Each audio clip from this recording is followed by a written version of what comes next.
If you're here, you already sense there's something out there, something magical and mysterious, just waiting for you to find. And you've probably already discovered it isn't as easy as just thinking happy thoughts. You're not alone. Generations of shamans, philosophers, seers, and scientists have pursued this eternal quest. Where their ideas come together, you'll find powerful tools to cultivate magic and self-mastery in your own life. Welcome to the Magic and Mastery podcast. I'm your host, Donna Woodwell. I'm a former journalist and author, a master astrologer, and a hermetic initiate, and it's my honor to be your guide. In each episode, I'll meet you at the crossroads of science and spirit, reason and intuition, to help you discover the wisdom that works for you. Are you ready? The adventure awaits. Hello and welcome back to the Magic and Mastery podcast. After a long hiatus, this is episode 12, a Magic and Mastery reboot, so to speak. Now, like many of you, I've taken the pandemic time out to reimagine a few things about my life and my work. And one thing that's become abundantly clear to me is that I'm not a fan of talking to myself. Well, not all the time at least. So, to make this podcast more fun for me, and maybe for you too, I decided I needed a co-host. So, I've invited my friend and shaman extraordinaire, Chris Kaplan, to join me. In this episode, I interview Chris so you can get to know him a little bit better for yourself. But before we dive in, don't forget that I've added the headings and timestamps to the show notes, as well as links to all the books referenced during this episode. You can find the show notes at www.magicandmastery.com/podcast. Now let's get started. We're trying something different this year. I have invited one of the most interesting humans that I know. And Christopher, who will be introducing himself in a little more detail than I can possibly give you in this riffing, will be telling you why he's one of the most interesting human beings that I know, and you will agree with me. I'm absolutely certain that you will agree with me. So, Chris, I wanted to welcome you to our Magic and Mastery audience and say thank you for agreeing to do something dramatically different with my podcast this year.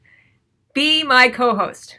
I think it's going to be so much more interesting having your dulcet tones and your wit and wisdom to round out our conversations. Plus, hey, I'm an extrovert and I do not like being by myself. That's something perfect. like that. Something like that. Are we recording right now? Is that what's happening? Because that was fantastic. If we were, that just happened? That just happened. Are we actually recording right now? I don't know. Have you pushed buttons? Oh, no, I did not. It will be a surprise. It will be a surprise interview. All right, now we are recording. All the things that you didn't hear before we started. I wanted to thank you for agreeing to join me on this epic adventure of magic and mastery. So let me turn it over to you. I know who you are, but I always think it's better for people to hear from my guests in their own words about who they are, because you might say something that I wouldn't have thought of. So, Chris, why do you love magic? Thank you, Donna. Well, thank you so much for that amazing welcome, and so great to be part of the Magic Mastery little family you have going on here. So thank you for having me. And why do I love magic was the question. That was the question? Yes, why do you love magic? Oh, God. Maybe you hate it. Maybe. Yeah. Maybe I'm just priming you. Right. And I'm glad you don't know everything I'm going to say, because then you're absolutely just completely psychic. So I appreciate it. I got news for you. I rarely know what people are going to say. It's all, well, this I feel like surprise you. I walk through life as one big, long surprise. Well, yeah, it's an interesting loaded question that you just teed off for me. So thank you for that. Why do I love magic? Yeah, that's amazing. I mean, it's the lifeblood of the universe, it's in everything. It keeps us absolutely, utterly alive.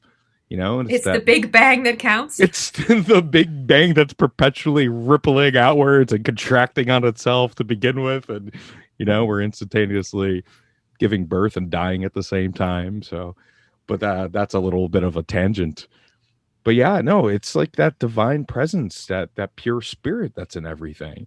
And I feel like, we have this grand vision of magic. There's all that tiers and those layers that are in magic, whether it's, the incantations that you can do and the whole linguistic script around it. I mean, magic itself is wordplay, like I mean, just reading a piece of fiction, just a regular book, is pure magic.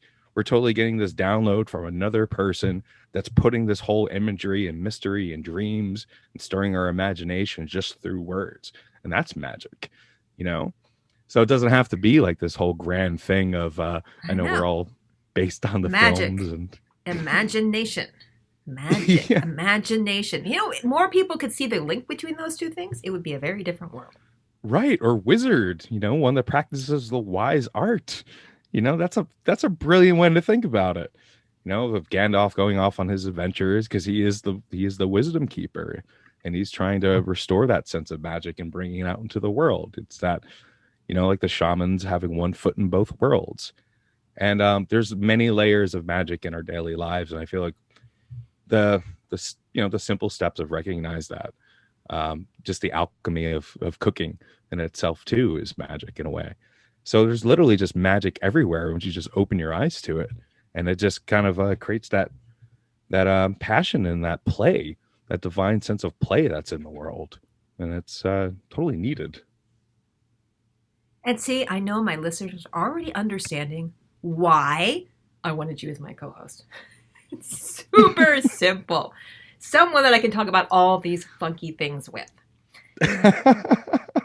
Well, I appreciate Makes that. me very happy. Makes me very happy. So, Chris, how did you get started doing this professionally? All this weird stuff, all the woo, all the woo. You actually have a long history of doing this in your life. Oh gosh, yes. I guess so. That did not bode well for my social life for sure. Uh,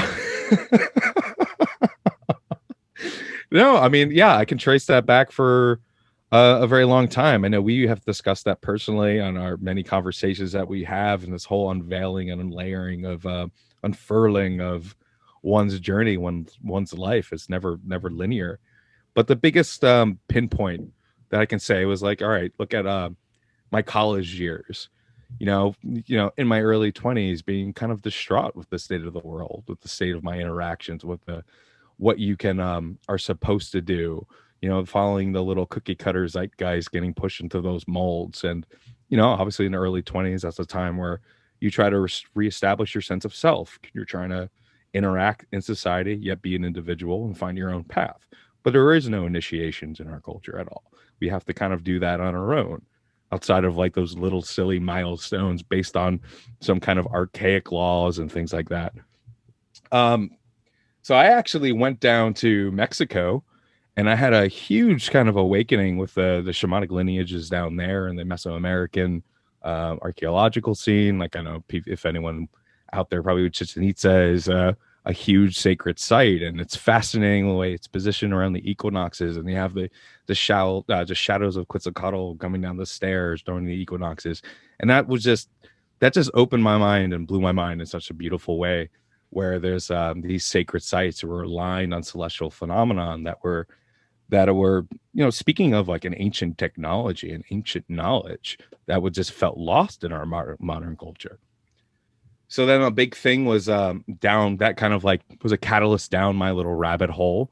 And then the big thing with like the psychological malaise of our culture was our disconnect with nature.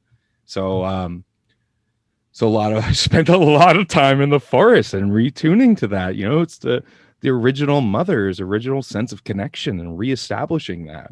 So And meanwhile, re-enchanting your world. re-enchanting my world, which I always lived in my imagination. I loved mythology, and Joseph Campbell was like an early teacher from beyond the grave for me. And reconnecting these well, it's a beautiful thing with my family background was like I was introduced to a lot of different religions early on, so I got to see that pattern recognition of what was different, what was similar, in that shared storyline that's in everything, that's just inherent to the human birthright. and all life on earth. And that's that sense of divine play, of spirit, of this is the garden, wherever we are, we have that kind of in us. And the planet is alive, and to be a part of that symbiosis is like super important. I mean, it seems ridiculously simple, but we forget it. And I also even forget it now, being so far on this path, that not everyone still like has that kind of sense of connection. We're getting further and further disconnected. And obviously we're in this weird post transitional, still in COVID timeline, which is super bizarre. And you can obviously see the repercussions where we are getting more disconnected. Yes, we were trying to simplify. There's like beautiful blessings in that, getting back to basics. And for those blessed not to be in cities, having that natural escape, it's just absolutely vital.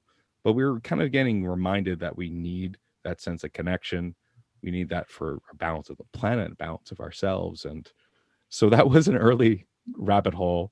Then Terrence McKenna and all those greats, and then Joseph Campbell with The Hero's Quest. And then the thing about Terrence McKenna was like, you need to take well, I was studying it for academically for years of different plant medicine work and the entheogenic experience with plant medicines. So, I mean, at some point, the anthropologist, which I drastically changed my major to anthropology and to study shamanic cultures, they were fascinating to me, having this interconnection and how much it healed so much of our psychological issues that were reflected in our culture. And so at some point, the anthropologist has to dive in and throw away objectivity that just doesn't exist and dive into these modalities. And coming out of college in a major crisis of, the illusion that getting a degree, getting, whatever in this material plane would just automatically transition to some sort of work or into some sort of social sphere, this whole myth that we have, right? And yeah, so I dove into. But for you, you actually lived the myth. It translated into some kind of work. This is absolutely utterly true. And the funny thing about, I still kept my film and production credits, did a whole nother sort of side major within college. So I kept both. I was like, I love writing. I love myth. I love fiction, because I really do feel that the dream state of consciousness, the abstract planes of the imagination, those linger. They speak cross-culturally. We can communicate throughout time and place. And it triggers like obviously the universal archetypes that are just, inherent for all of humanity. And so in that way, it kind of crosses all boundaries, unites humanity under one sort of a symbolic language. Even though the symbols are different or vary, they're still, within that sphere of consciousness. And I think that that's like super important. So you write fiction, you write screenplays, mm-hmm. You do visual arts. Yes. You play music. Oh, I'm nodding for those who are not seeing me out here. We could all hear you psychically nodding. Yeah, I just brush my beard against the mic. And in addition to all of these artistic pursuits, you have also worked with many organizations who are similarly aligned to your vision. Yeah. Tell us about that experience. You've met some really interesting people along the way. Yeah, I was very fortunate that way. Yeah, I did. It was actually a complete blessing. I really got to work beside some of my favorite researchers and anthropologists. So those are my heroes. I mean, I feel like that was always what was important to me. I didn't really care what was going on the big screen or in the sports stadium. But yeah, it was a complete blessing, and getting to be able to kind of forge my craft and move it forward in a particular way was, it's always exciting. But yeah, I mean, part of my thing was that, our time is pretty much our only currency that we have, so what are we actually contributing to and aligning our energies with? And for me, that was always trying to break away from that. Mainstream never appealed to me. And I felt like there was a lot of, inherent sickness in it. It's pretty much the expression of our culture. and I didn't necessarily want to participate with that. And it was definitely a struggle trying to find my way. It was meant to also working with a lot of different startups, and which I also love because Mhm. being on the ground floor of creation is always beautiful, and I'm at heart a creative. So that was absolutely amazing. But yeah, I got to there was one older publication called Reality Sandwich, and that Evolver community. Now this was prior to 2012, and so we're talking about sun going into that dark rift of the void and consciousness, birthing that whole Mayan New Order and things like that. Was very big on our perspective in a lot of ways. I mean, leading up to what has happened, the repercussions and the ripple effect that we're still in this whole murky birthing order. But that was a super blessing. Like I said, I got to work with these amazing researchers, which had just a heart of integrity around them. Like Jeremy Narby is one of my absolute favorite anthropologists. He wrote this amazing book, probably the only anthropology book you can still find in Barnes and Noble since that section just pretty much disappeared. But this beautiful piece on the origins of DNA, and it's called the Cosmic Serpent, and it's this Ooh, unification of DNA symbolism and this is why also I his keep ex. paper. Oh Cosmic yeah, Serpent. it's clutch. I have my posters all over the place. So it's this beautiful expose on the origins of DNA and the cross cultural symbolism of DNA. All the spirals and the ladders kind of going up to heaven, but simultaneously it was about Amazonian shamanism, particularly with like ayahuasca use, and it's probably one of the it's highly recommended as a resource. It's like otherwise it's just a beautiful read in itself. But he's just a class act, an outstanding anthropologist, coming from out of Stanford and doing a lot with rainforest activism because there's a cornucopia of wisdom down in the Amazon that a lot of people are trying to preserve. And we talk about cultural appropriation a lot, and a lot of it comes from the pharmaceutical companies where they're taking these medicinal extracts and trying to synthesize them and dilute them without actually having an appreciation for the wisdom that of how to work with these medicines and these compounds. And because the ritual around it could be seem like archaic or primitive, when we still see this thrown around all the time. I think I was on a conversation with you last week, and kind of an article out of the Guardian really annoyed me. It was titled "Beaver Belief," and it was about First Nations and Native Americans kind of restoring the ecological, bringing the land back in balance. That was totally out of whack after colonialism. And this one was specifically about how beavers kind of, and similar thing with wolves in the Trophic Cascade, but how nature has a way of actually restoring the environment in a crucial role. It's a complete system, and but just titling it "Beaver Belief" was just, I don't know, it kind of glosses over that this is a sort of primitive, archaic technology rather than this is just biological, ecological technology. Even though it's not made out of plastic or it's not some machine, it's still a technology. It's still something that has been adaptive and learned. And there's a lot of wisdom throughout the world with this. A lot of wisdom that we should be paying attention to. Which brings me to my next question. Since you've been around the community, let's just use it with a big C, it's a big field, big tent community for the last 15, 20 years or so, and you've seen it evolve. Oh, yeah. Uh, Now that we are, dare I say, in 2021, who would have thought we would have ever gotten to 2021? Have we lost our way, or are we finding it in a new way? That's a great question, and it's really interesting when you do see the long term pulse of what was happening. And if you remember that we were kind of branching off into this, global expansion. We're shipping everything all over the place, and then it went to a point where we realized that we needed to focus more locally. We need to have more local agriculture and living off, even just medicinally for ourselves. It's very good to work with the plants that are grow in your region because they grow and have specific treatments that are based on your environment. So if like A lot of plants If growing. you're like There's allergic to Austin, you should take plants that grow in Austin.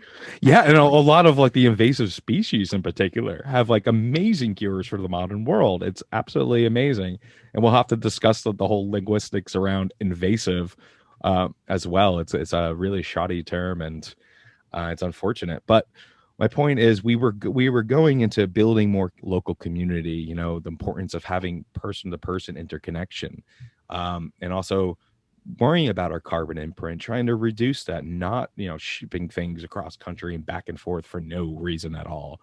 And that was starting to happen in these really beautiful ways.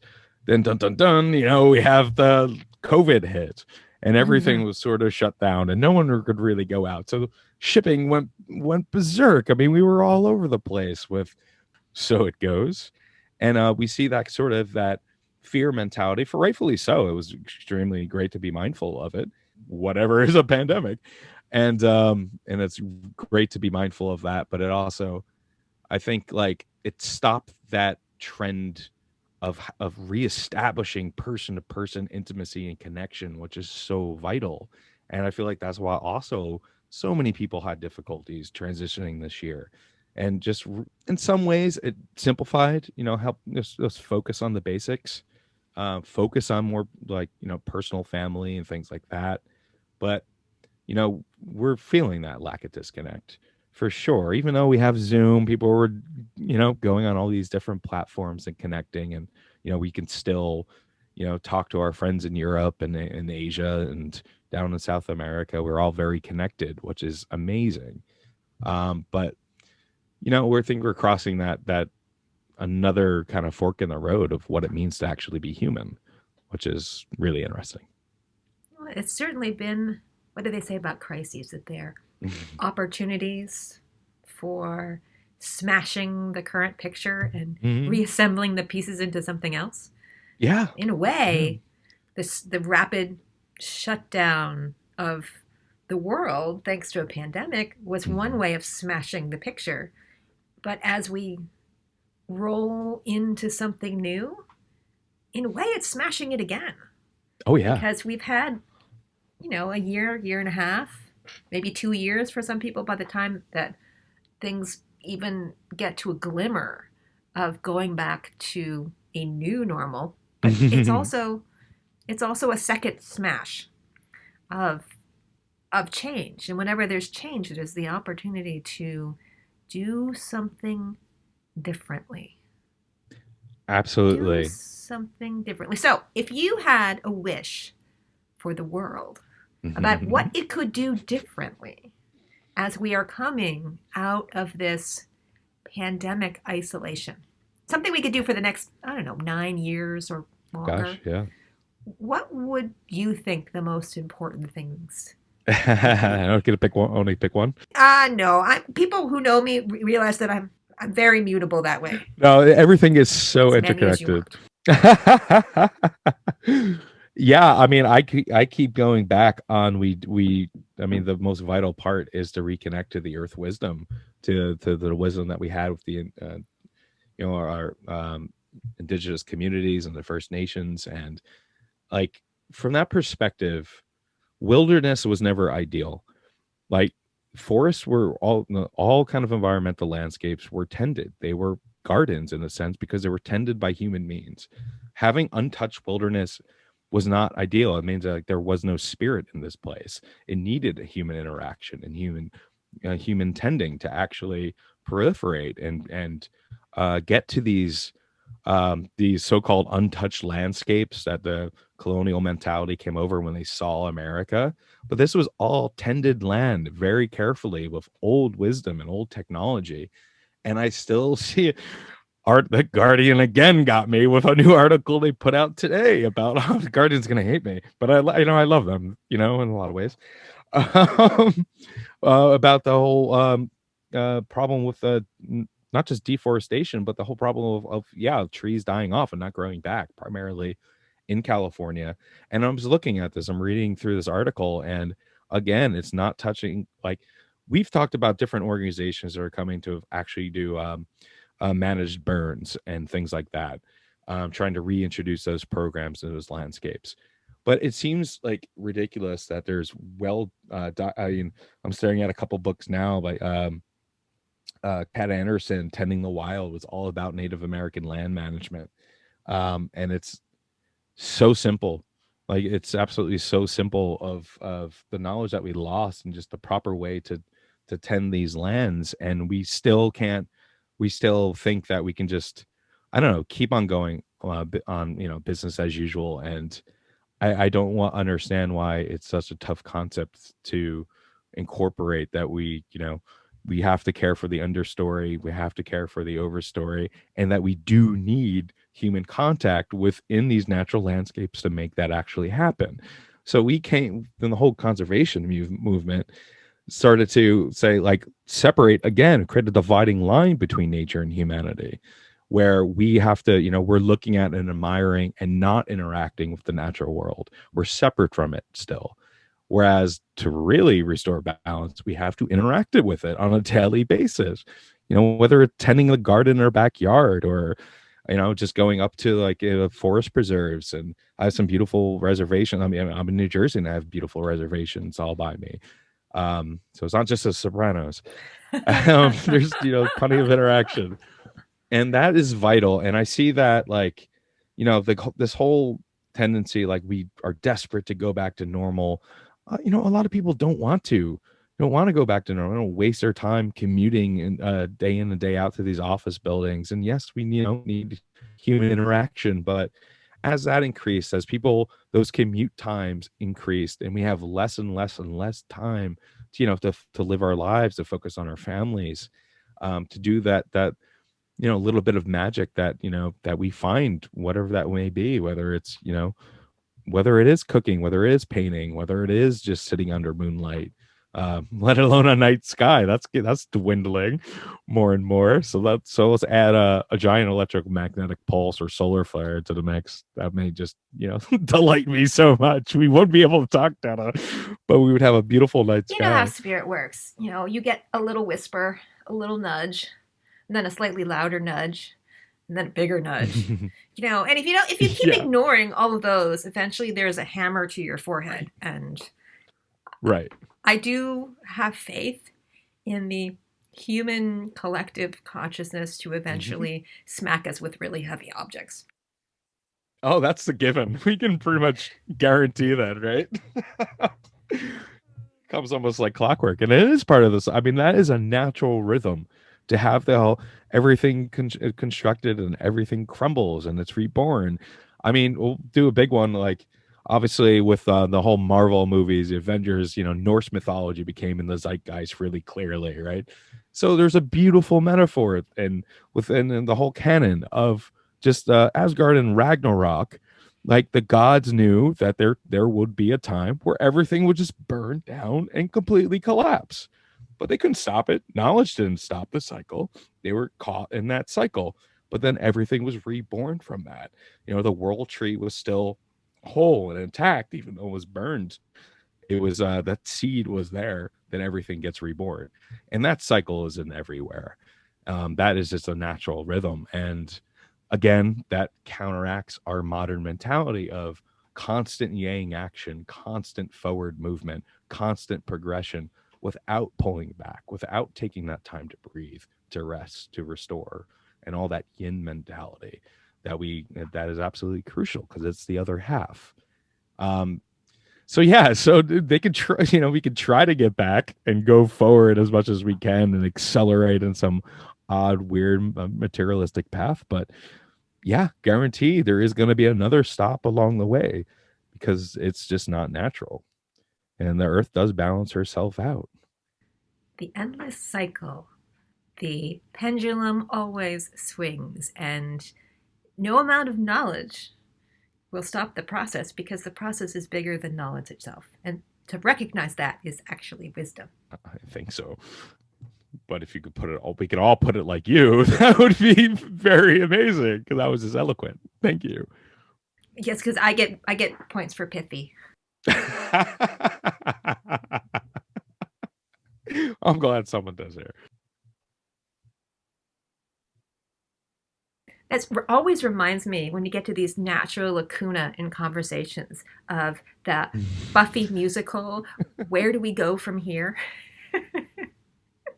If this is the fate of things, if we recognize that the paradigm of natural rhythms is to swing from one side to the other, and that until we learn this and build our cultural structures around rhythm, and recognizing that everything has a spark of aliveness in it that makes our reality conscious in a way that few of us perhaps consider as we move through our daily lives.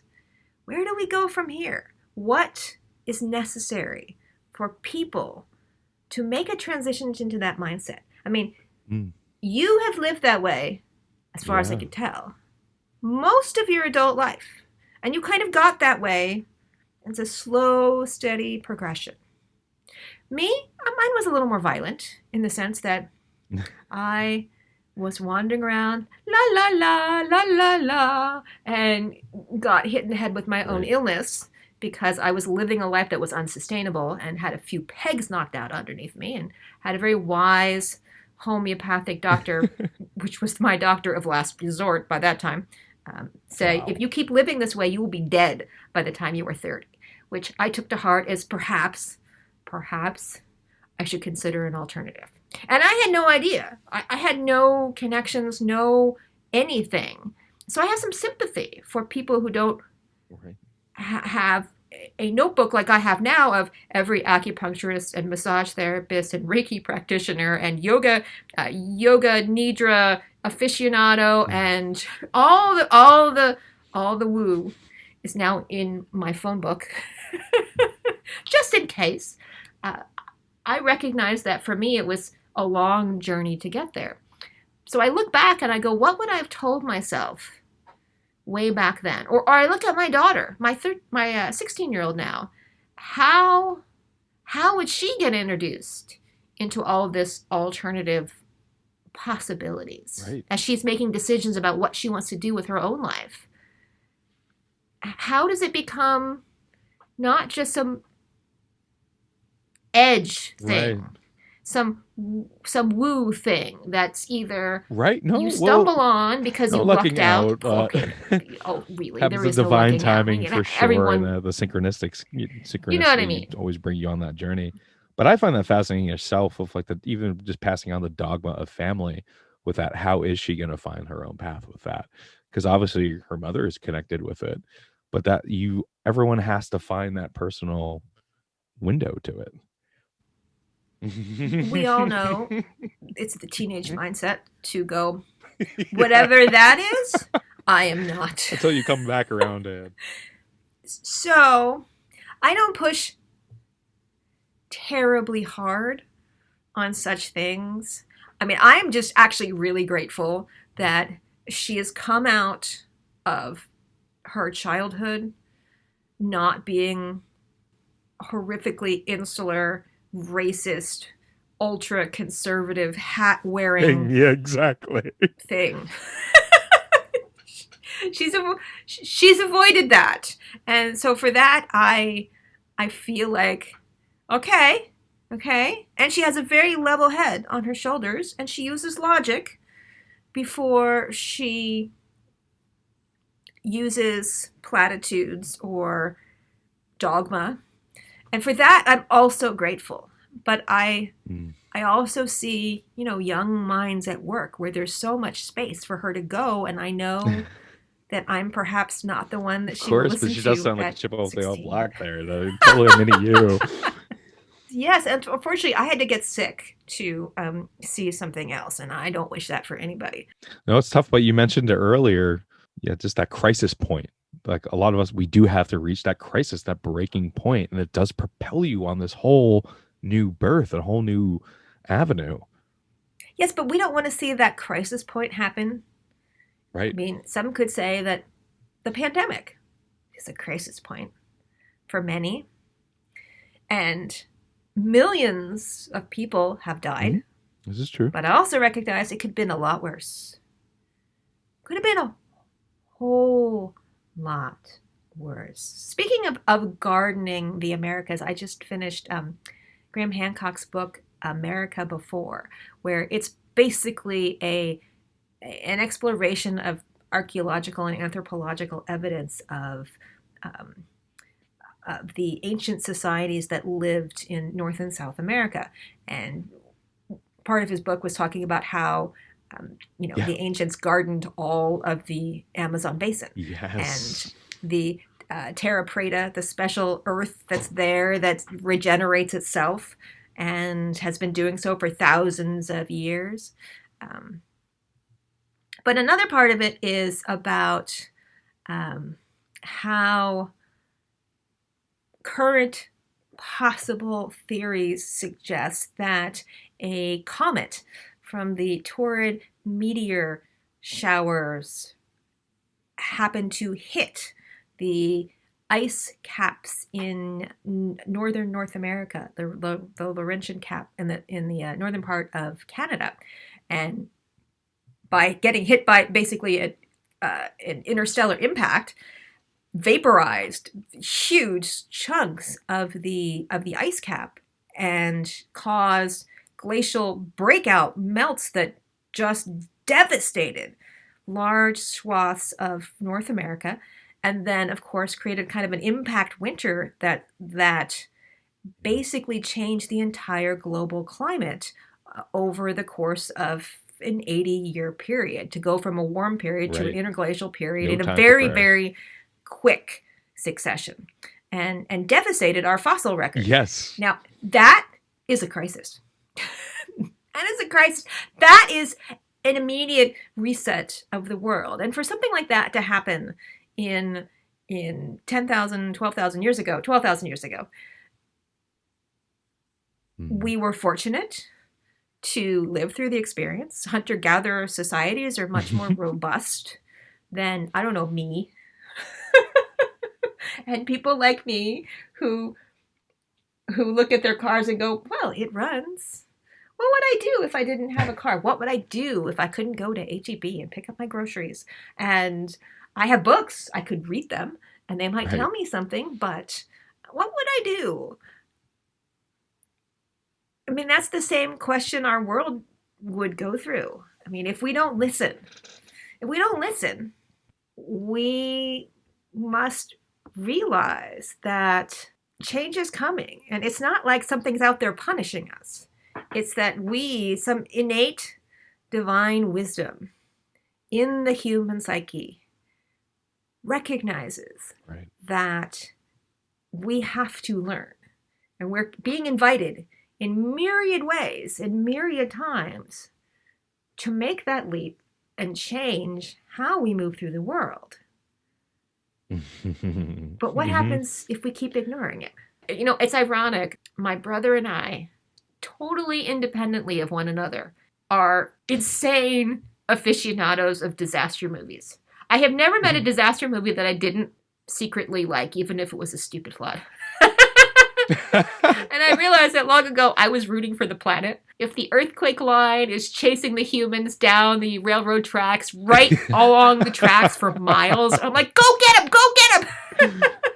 But I wonder how we can use the ancient wisdom, which in some ways survived, inspirational spark that has survived from those who lived through those catastrophes and passed down their myths of the giant floods which inundated the world.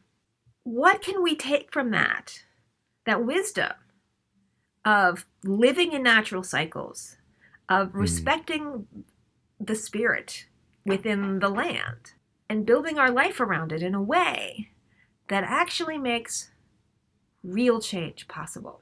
Because that, to me, fixes everything. I mean, it fixes our climate crisis. It fixes our sense of racial intolerance. It fixes all of the other injustices that we have about equity and you name it. That's that, because that's at heart. Absolutely. The paradigm that's broken. That sense of interconnection and that sense of, I mean, when you were talking about, the wisdom that has been passed on throughout humanity. We also forget that nature itself, she is extremely intelligent. The plants are very intelligent, and that is it's a very old intelligence that has been woven throughout time, that we had started to evolve with, but has been around a lot longer than humanity. So there's a lot of wisdom there, and she knows what she's doing. And so a lot of it is just moving us out of our own hubris and trying to ask nature these things. Look to nature for this wisdom, because it is there. I mean, we talk about it with the more active plant intelligence that interacts with humans in fun ways, whether that's cannabis through the endocannabinoid system, or mushrooms and psilocybin and ayahuasca and all these technologies that interact with humanity in these fun ways and pass on wisdom that is beyond some sort of kind of a book read transformation of information, but it's very similar. And but that is all there, and that goes outside of Earth as well. Yeah, it goes into the whole solar system as this level of intelligence and um, sort of that self-aware universe mentality. And that's just absolutely fascinating. And that's where a lot of this wisdom is stored within our bodies, within the cellular level, and going back, whether we're connecting with our ancestors too, that is passed on and stored within us all. So I mean, we can totally take a leap for the holographic universe theory too, which is, we can take that as far as we want. But the primarily point is that all these systems are completely interconnected. Absolutely. And we're taking just like, if we can, just focus on the earth and the biosphere with that, and just our our physiological bodies itself, we're a host to thousands and thousands of different organisms, and in working in unison to make us who we are. So, whether when we're craving some eggs or a biscuit or whatever we're craving, sometimes that has to do with more of the microbiology and the gut flora and the parasites in there. Maybe they want a Tostito for some reason, and you may don't want it. So we could I think I always try to come back to, it's lovely to conceive of the cosmic whole, because that is the magical kernel of so many ancient indigenous magical philosophies. What makes our world different? I'm reminded of something someone said to me last week. They were not fond of our current political situation. They had been in mourning for months, the way things ended up. And I'm like, it's going to be fine. I promise you, it's going to be fine. No, they're going to shut down your child's charter schools, and they're going to raise your taxes, and it's all going to be horrible because you can't have all these things for nothing. And I'm really grateful that the way she said that, because it started to make me think that, wow, you really believe that if one person gets something, someone else loses it. And so we are living in this scarcity big mentality. Zero-sum game where that scarcity mentality is was driving her fear. But all I could think of was that you don't have that scarcity mentality when you are working with an organic whole mindset. Right. Because you realize the whole is always greater than the sum of its parts. And that somehow it's not magic, it's logic, but it's also magic. It's what makes it so beautiful and so efficient. And I love efficient. That you can create a society that doesn't leave people out, that harmonizes them with one another and the planet, and becomes something greater. Pretty much our intention. If we actually put the attention and the energy to do that, it's completely possible. We have enough resources. on the planet. We do have that scarcity mentality that we don't, and we're trying to greedily gobble up the moon and the asteroids, and then Mars, and then the moons of Jupiter beyond that, because it's never going to be enough. It's like feeding this hungry dragon that can never be satiated. But we absolutely, I mean, just look at the permaculture movements and the urban farming movements and how you actually maximize your land and also just work with it. It doesn't, it's about diversity. Life thrives on diversity, and the soil needs it. The forests need it. Everything, the oceans need it. We need that. We are a whole system, and the more diverse we are, the more it can be proliferated for everyone else, because there is absolutely enough. It works in harmony. That's also just like the music of the spheres and stuff. Everything is working in harmony. We have these, I tried to explain that to someone, and they looked at me like I had two heads. That I'm so glad that we were talking about this. That, okay, left to my own devices, I'm not even sure where to place myself on the political spectrum, because I think the climate crisis is the number one issue of our age, and if we don't deal with it, we have serious issues. Yeah, at the same time, there is natural everything falls into place after that, and that I see no. We'll get back at it. Be that as it may, we'll get back to that. That's a big question. I'm sure it's all of the above right now. What I was saying. Left to my own devices, we would not have a military. Yeah. Left to my own devices, we would defund the police, because everyone would just be nice to each other. But I also recognize that my views are not sufficient to run the whole. Right. That's why we have all these other different people with different points of view, and that I'm comfortable with that idea of, yes, I may hold down one extreme pole of my very own. Right. my one little extreme island Garrett all by myself.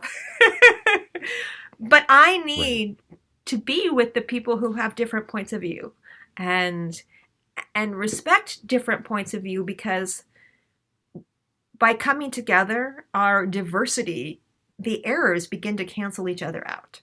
And what we find is a deeper kind of truth, if we're willing to allow the process to unfold in its organic way.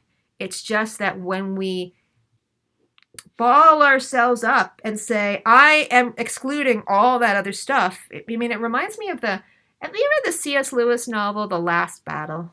C.S. Lewis is a beloved fantasy author, wrote The Lion, the Witch, and the Wardrobe. Good friends with Tolkien. There was the Eagle and the Lark Salon back in England. Yeah. And Lewis Carroll, I think, was part of that little group too.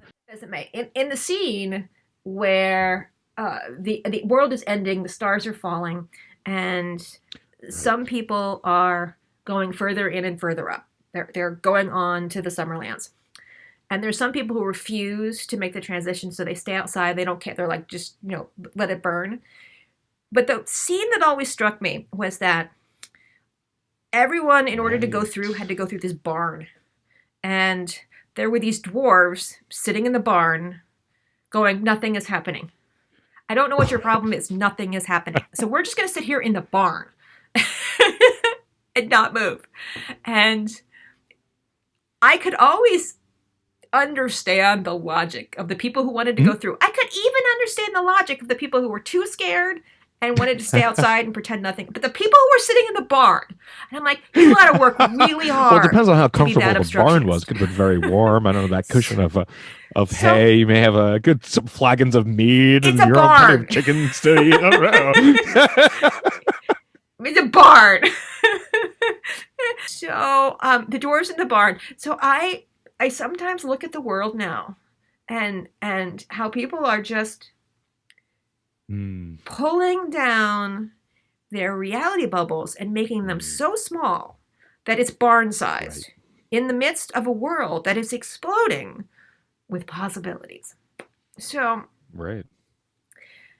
I know we were talking about this earlier today. I've been well, of course I've been reading is kind of like I've been breathing So lately, I have been binging Fair all enough. of the Dion Fortune books again. Um, because I read them like 20 years ago and really didn't understand what I was reading. So it's much more interesting to read them now. And I'm like, oh, I've read everything that she's quoting. And so it makes a lot more sense. So one of the things that struck me though was that she was talking about the veils, and this was in the concept of the Kabbalah, the the veil being the place beyond which our human Right. consciousness can't exceed, and a veil beyond which our normal human consciousness can't Mhm. exceed, a veil beyond which our expanded human consciousness can exceed. But she finally said, but the veil Mhm. is different, is in a different place for different people. And I'm like, oh, oh, oh, oh, the Yeah. veil is the edge of our reality bubble. And so when people want to rend the veil, it's that very human urge to rip open the end of our own reality bubbles, to shed our own skin and grow into something more. And that is something I think we all need to learn how to do. And in a way, Mhm. we're all going to get a little taste with coming Yeah. back out of our sheltered pandemic world of shedding our skins and moving into a new possibility. It's absolutely choosing, and it's also like picking and choosing. What are you going to go back to? What are you going to leave behind for good? What's not, and not all that baggage needs to be carried with you. And we're still climbing that summit, climbing that mountain, lightening our loads. But it's going to be very interesting trying to sort of go back and out in that world. But the veil space, it is interesting, and I do, that resonates. We all have our own little reality bubbles. I mean, we do. I see the world in my only the way that I can, and this is not being some sort of narcissistic, sort of self-involved perspective. Black Elk said, with the sacred mountain, the mountain is always within us, and that's everywhere, wherever we are, is that center point of the universe and the center point of Earth that we can connect to, all points in time. Um, so even if we are in that little barn, if we're stuck in it, we can always astral travel and journey around there. The walls of the barn need not be the only limitation, but it's important. It is failing. It is dropping those veils, and they happen throughout. Over time. I think like that's a consistent sort of progress. I'm sort of like having an image of Twin Peaks, the red curtains, and you're going through the black lodge. I don't know if you've seen that, but it's fantastic. I was just watching that last Oh, week that's really funny. for for the first time. Oh, enjoy it. Oh gosh, it's so good, so good. I watched the first season. Oh, it's excellent. I even like the return on Showtime that they did a couple of years ago. I thought it was fantastic, and it's also a beautiful metaphor of well, we'll get back to that. But the whole veils dropping and the whole Gnostic metaphors that are in some of the favorite storylines, and even in the mainstream science now, going into the quantum world and the holographic universe theory is pretty much a Gnostic metaphor, and it's almost like Indra's net too, like in Vedic philosophy, where you do have these rippling currents of reflected reality going on into infinity. But when you reach that, what is beyond that infinity point? What is this Brahma? What is this deity, this grand totality that is there? It's not, you can't describe it. Like a term like God, it's indescribable. It's the ultimate sort of force that is beyond our The understanding. limitless Yeah, light. the limitless The light. limitless. Yes, it's beautiful. And that is that breaking point. And this is where also like the on a level of polarity, like skirting those of extremes, the edges of the pendulum that we were talking about earlier, there is this amazing source of wisdom. But as you skirt the edges, skirt that dark realm, there is, that's you're testing the boundaries of consciousness, what you thought is possible. And it's wild, it can be scary, it can be intense. And but there is that sort of seed of change, like you mentioned earlier, at those points. And then, of course, that center light, that center point in the beginning, poised between extremes and poised between consciousness, like little Aang out of the I don't know if you ever saw Avatar: The Last Airbender. We can imagine him just meditating in his little Of air course, I bubble. own it. Oh, Are you fantastic! Well, yeah, that's a great imagery of being in the center point of time and consciousness itself, where again, from that perspective, you have access to all points in time. So it's a shifting target.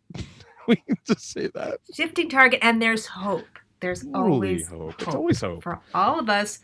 Or if there's not hope, we can at least enjoy our barn time together.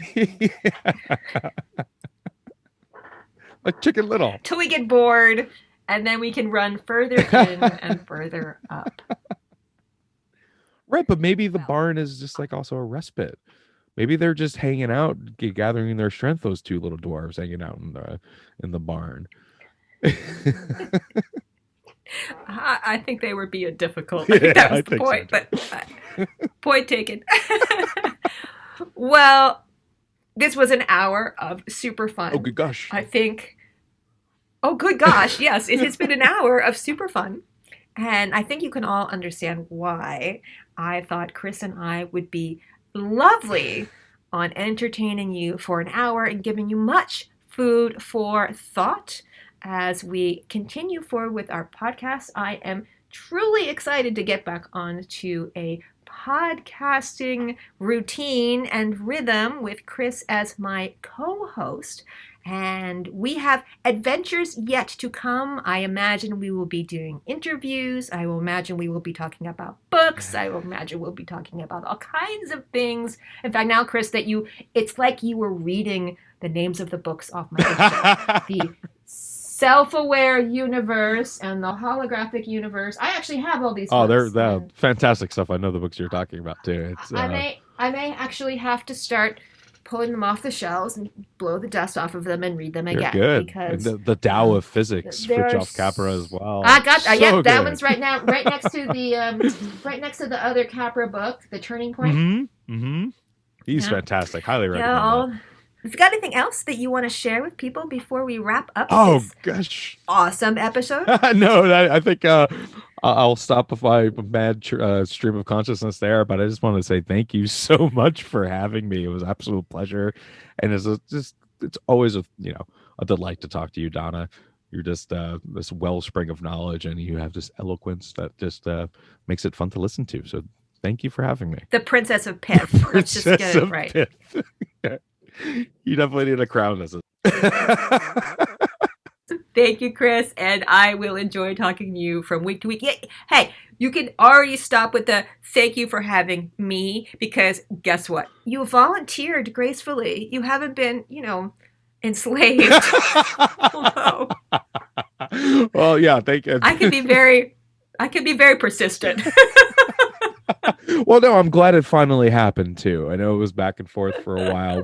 Life interferes and it does put you on interesting trajectories, but it's all this is the right time, so it's always perfect. Right time, right place. Thank you all for tuning in. Now, wasn't that fun? But you didn't think I'd leave you without some homework, did you? For this episode's experiment, I'm going to borrow a little exercise from one of my Hermetic teachers that she shared with me a long time ago. Why don't you take a few moments to imagine what it might feel like to not have any edges? All right, it might be easier to do this while you're lying down, maybe going to sleep at night, and certainly not while you're doing something that requires concentration. So, if you happen to be listening to this podcast while you're driving, now is not the time for this experiment. Here's what you're going to do. Just take a deep breath, relax, and close your eyes. And as you continue to relax, just keep reaching outward with your imagination. Maybe you're used to the feeling of dark when your eyes are closed, so just reach out into the misty darkness and keep reaching and reaching. And when you begin to experience the feeling that there are no edges, simply enjoy the experience. allow yourself to drift. In this process, you may even realize that your sense of you is paradoxical. It is your center, which is nowhere and everywhere. Ponder that for a while. In the meantime, if you want to talk more about experiments like these, or dive deeper into the planetary energies, or just find ways to live a more magical life, my Magic and Mastery Coven is still going strong. It's now got about 50 hours of trainings, guided meditations, monthly magical challenges, and an engaged, heart-centered community. Even better, there are no contracts to sign. You can come and go as you need. So just go to www.magicandmastery.com/coven to find out more information about how you can join. And of course, for timestamps and a link to the episode readings that we suggested, don't forget to check out the show notes at www.magicandmastery.com/podcast. So thanks for tuning into this episode of Magic and Mastery with me, your host, Donna Woodwell, and my new co-host, Chris Kaplan. As I've said before, we love getting feedback. It really helps us to figure out what makes you jazz so we can provide more of the good stuff. And it would mean so much to us if you take a moment to rate and review the podcast. And if you like it, why don't you share it with a friend?